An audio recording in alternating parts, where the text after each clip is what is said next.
Welcome back to another episode from my snowy studio, finding warmth in the cold. So grab a hot drink and let us begin. Here, your data evolves. Seamless, secure, and ready for the future. Right now, there's a decent chance the apartment you rent, the office building you work in, or the senior living community your grandparents call home is being managed by software most people have never heard of. It's called Yardi Systems, and it's been quietly running the back office of global real estate since 1984. Today, we're breaking down what Yardi actually is, how it evolved from a niche accounting tool into a full-stack real estate operating system, and what its practical uses look like on the ground in 2026. By the end of this episode, you'll understand why Yardi dominates where it does, where it falls short, and what the future of property management software actually looks like. I've got someone here who's been deep in this world, so let's get into it. Walk me through what Yardi even is at its core. So at its most basic level, Yardi Systems is an investment, asset, and property management software vendor for the real estate industry. But that description really undersells it. Think of it less like a single app and more like an entire operating system for a real estate business, covering everything from accounting and leasing to compliance, maintenance, and CRM, all within one connected environment. And this thing has been around since 1984? Since 1984, yeah. It was founded by Anant Yardi, an IIT Delhi alumnus out of Santa Barbara, California. And here's what makes that founding year interesting. Microsoft Excel didn't even launch until 1985. So Yardi was building property management software at a moment when spreadsheet accounting was just becoming a thing. They were essentially competing with paper ledgers. That's kind of wild to think about. Like, the alternative at the time was literally pen and paper. Exactly. And that context matters because it explains the company's DNA. Yardi grew up solving a very real, very unglamorous problem. How do you manage the financial and operational complexity of real estate at scale? That's been the North Star from day one. So how did it go from that scrappy 1984 startup to what it is today? Because according to Wikipedia, they now have around 10,000 employees as of 2025. That's a serious operation. It's a long arc, and the milestones are actually really telling. For a long time, Yardi was building out its core platform.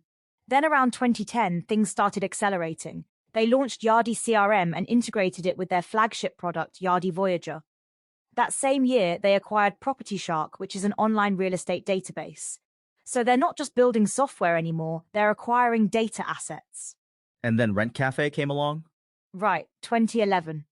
Rent Cafe, formerly Rarenti Cafe, is an apartment renting and online leasing platform that lets renters in the US and Canada search for apartments, submit rental applications, and sign leases.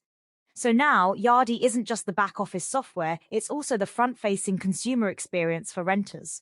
That's a significant shift. So they're touching both sides of the transaction, the property manager and the renter. Exactly. And by 2017, they had expanded to 35 offices worldwide while keeping headquarters in the US. Then, in 2021, they acquired and redesigned 42floors.com, adding it to their commercial marketplace network called Commercial Edge. And then, and this is the one that really raised eyebrows, in 2024, Yardi acquired a 60% equity stake in WeWork. Wait, WeWork? The co-working company that famously imploded? The very same. WeWork went from being the poster child of startup excess to being majority owned by a property management software company. It's a genuinely strange full-circle moment. But it also makes strategic sense. Yardi already had co-working management tools, and WeWork gives them a massive real-world deployment of that product. That's honestly one of the more unexpected corporate stories of the last few years. Okay, so let's talk about the actual product lineup, because I know there's more than one version of Yardi. It's not just one thing. Right, and this is where it gets practical. Yardi's two flagship platforms are Yardi Voyager and Yardi Breeze. Voyager is the enterprise-grade system. It powers large-scale real estate operations. Breeze is designed for smaller firms. Both include accounting, operations, and ancillary solutions for residential and commercial portfolios. The idea is that a business can start on Breeze and scale up to Voyager without having to rebuild their entire system from scratch. That's actually a smart onboarding strategy. You grow with the platform. And that integration between the two is something Yardi specifically improved in 2025. According to a RealOps comparison of the major property management platforms. The improved connection between Breeze and Voyager makes that scaling path much smoother than it used to be. So what does Yardi actually do day to day for a property management company? Like if I'm running a portfolio of apartment buildings, what am I using it for? Great question. According to Yardi's own platform description, it covers the full workflow from customer acquisition to resident retention. So that means leasing, accounting, maintenance, marketing, compliance, CRM, all of it. The pitch is that everything operates within a unified environment rather than a patchwork of disconnected tools. And that's a big deal because a lot of property management companies are running like 5 different software systems that don't talk to each other. Exactly. And Yardi's blog actually published a piece on this, calling it the hidden costs of a multi-system stack. Disconnected systems for property and investment operations cost real estate firms more than they think. That's the core problem Yardi is positioning itself to solve. Okay, so let's get into the automation side of things because that's where I feel like the conversation has really shifted in the last couple of years. What's Yardi actually automating? So according to RE Direct Consulting, which published a comprehensive guide to Yardi automation in July 2026, the most impactful areas are invoice processing, bank reconciliations, vendor onboarding, and reporting. And the framing they use is really useful. Finance and operations teams spend countless hours on repetitive tasks like invoice processing, reconciliations, vendor setup, approvals, and reporting. Automation addresses all of that. Walk me through what invoice automation actually looks like in practice. So instead of someone manually downloading invoices, entering data, routing approvals, and posting transactions, which is genuinely tedious work, automated solutions can capture invoices, extract information using OCR and AI, validate vendors, route approvals, and post directly into Yardi. The result, according to RE Direct, is significantly faster processing times, improved accuracy, fewer payment delays, and stronger audit controls. And bank reconciliations, that's another one that I know is a nightmare for accounting teams. Huge pain point. RE Direct describes bank reconciliations as one of the most time-consuming accounting processes. Automation can retrieve bank files, import transactions into Yardi, automatically match records, identify exceptions, and generate reconciliation reports. And AI-powered solutions can improve matching accuracy over time by learning transaction patterns. The benefit is a faster month-end close and better cash visibility. Month-end close is one of those things that can just consume an entire team for days. So shaving that down is genuinely meaningful. And the reporting automation piece ties into that too. A lot of organizations are still building recurring reports manually every single month. Yardi's automation can pull data directly from the platform, refresh dashboards automatically, distribute reports on schedule, and notify stakeholders of key performance changes. So finance teams spend more time analyzing results instead of just preparing the reports. That's a real shift in how those teams spend their time. Less data wrangling, more actual thinking. Which is the whole point. And this connects to what Yardi was showcasing at YAE 2025, their annual user conference.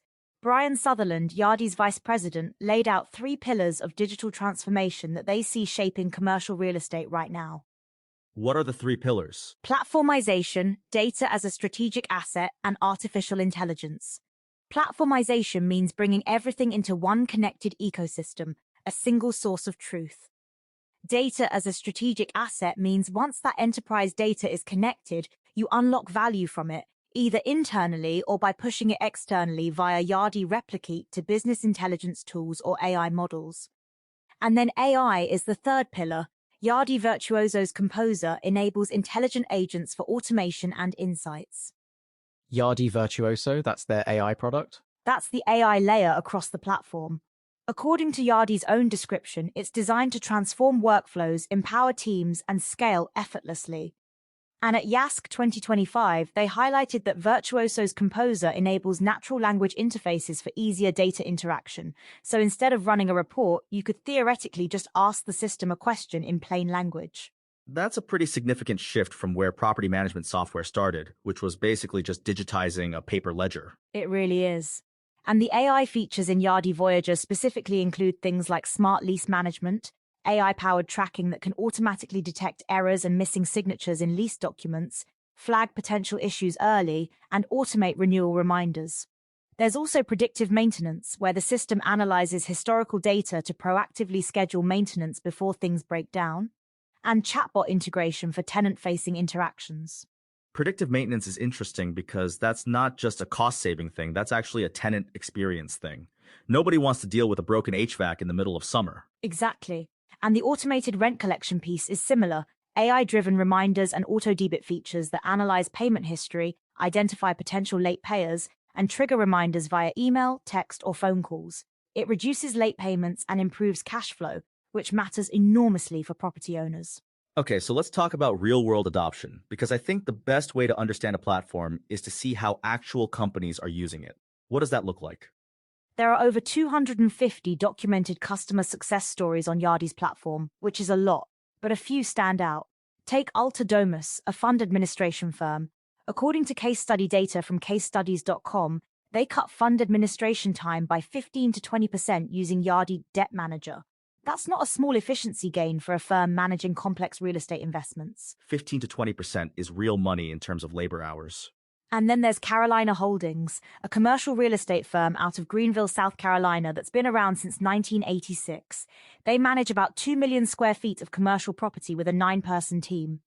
Between September 2025 and January 2026, they migrated 17-plus retail and office properties to Yardi Voyager, covering full lease data, CAM recovery, and historical financials.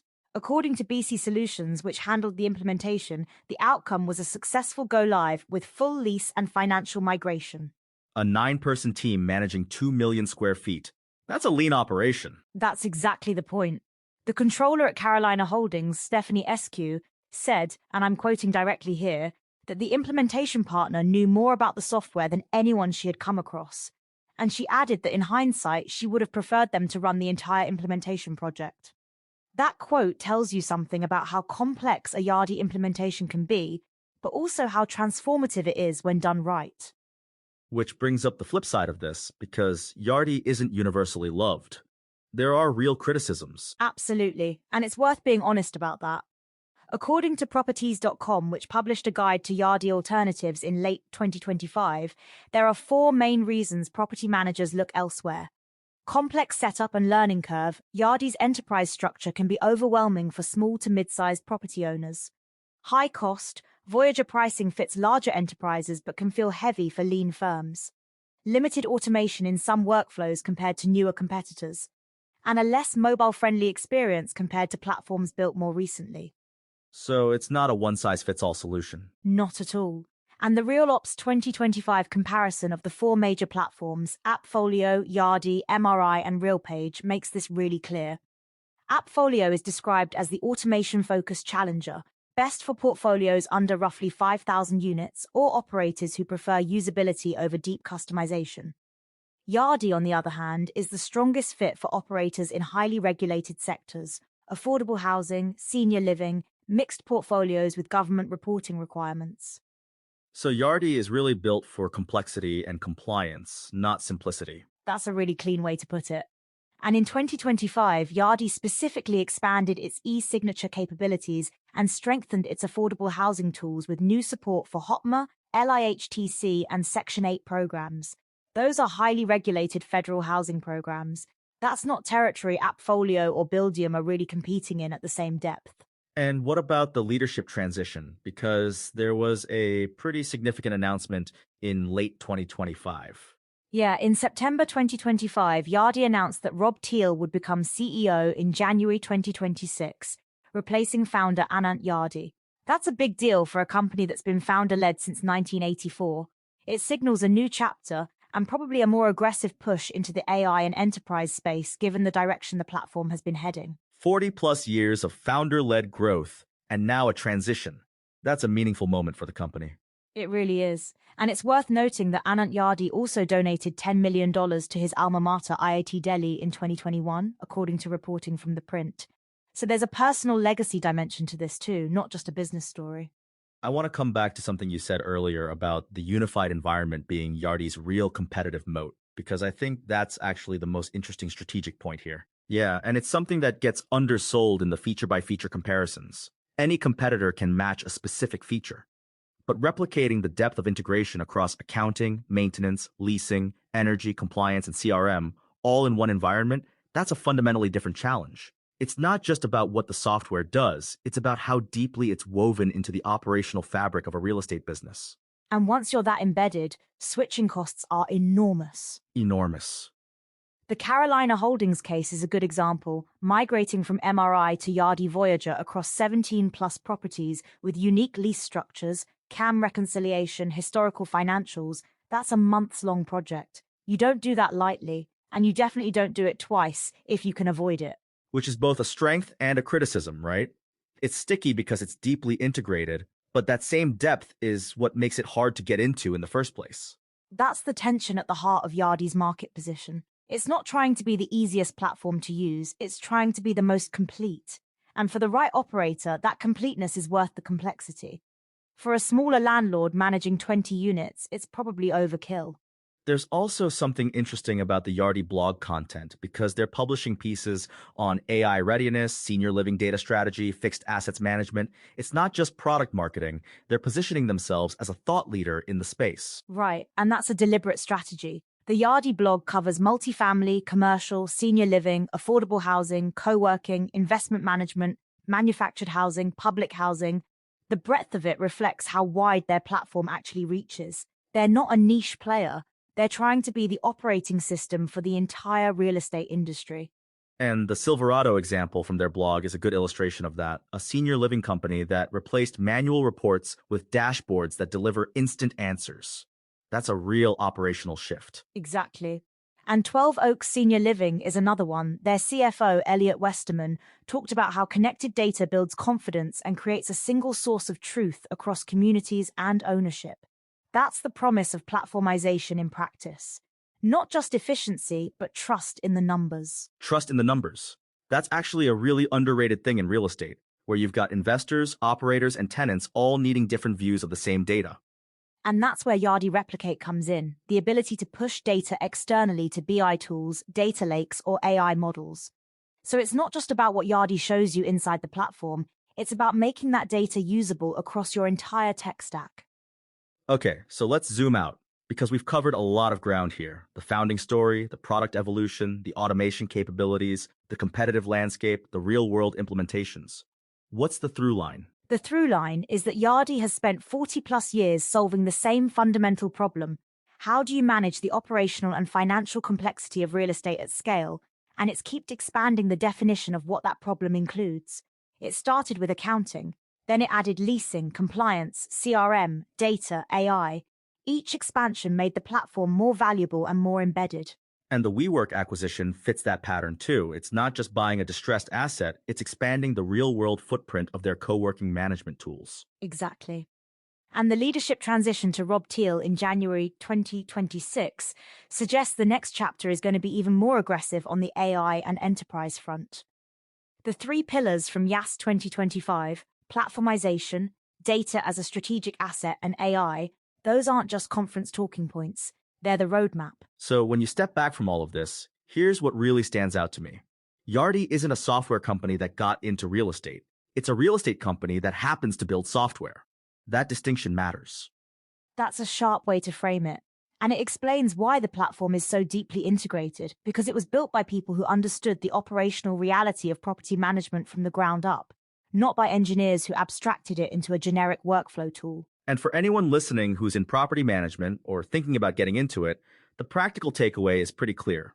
If you're running a large, regulated, complex portfolio, affordable housing, senior living, commercial real estate with government reporting requirements, Yardi is probably the most complete solution available. If you're smaller and more agile, there are platforms built for that too. And the key question isn't which platform has the longest feature list. That's actually the framing RealOps used in their 2025 comparison. The real question is which system aligns with the way your company wants to operate. That's a much more useful lens. Which system aligns with how you want to operate? I love that. It's not about the software, it's about the business model underneath it. And that's true whether you're a 9-person team managing 2 million square feet like Carolina Holdings, or a fund administrator like Altadomus, cutting 15 to 20% off your processing time. The software is only as good as the fit between the tool and the operation. Here's the thing that I keep coming back to, though. Most renters, most tenants, most people interacting with the real estate industry have no idea that a platform like Yardi is running the show behind the scenes. They just know whether their maintenance request got answered or their rent payment went through. And that invisibility is actually the mark of good infrastructure. When it works, you don't notice it. When it doesn't, when the reconciliation is wrong, when the lease renewal gets missed, when the maintenance ticket falls through the cracks, that's when the absence of good software becomes very visible, very fast. So the software that nobody talks about is the software that's actually doing its job. That's a pretty good way to think about it. And Yardi has been doing that job, largely invisibly, for over 4 decades. That's not an accident. That's the result of a very deliberate, very patient strategy of building depth over breadth. Depth over breadth. That's the Yardi story in 3 words. And honestly, for a company that started competing with paper ledgers in 1984 and ended up owning 60% of WeWork in 2024, that's a trajectory nobody would have predicted. Thanks for breaking all of this down, and thanks to everyone listening to Copilot Podcasts. Next time you submit a maintenance request or sign a digital lease, there's a decent chance Yardi is the invisible hand making it happen. This is the Robert Joodat Podcast. Premium ideas, polished delivery, and a mindset built for excellence. Stay curious. Engineered with ruthless accuracy. Research-driven. LLM enhanced.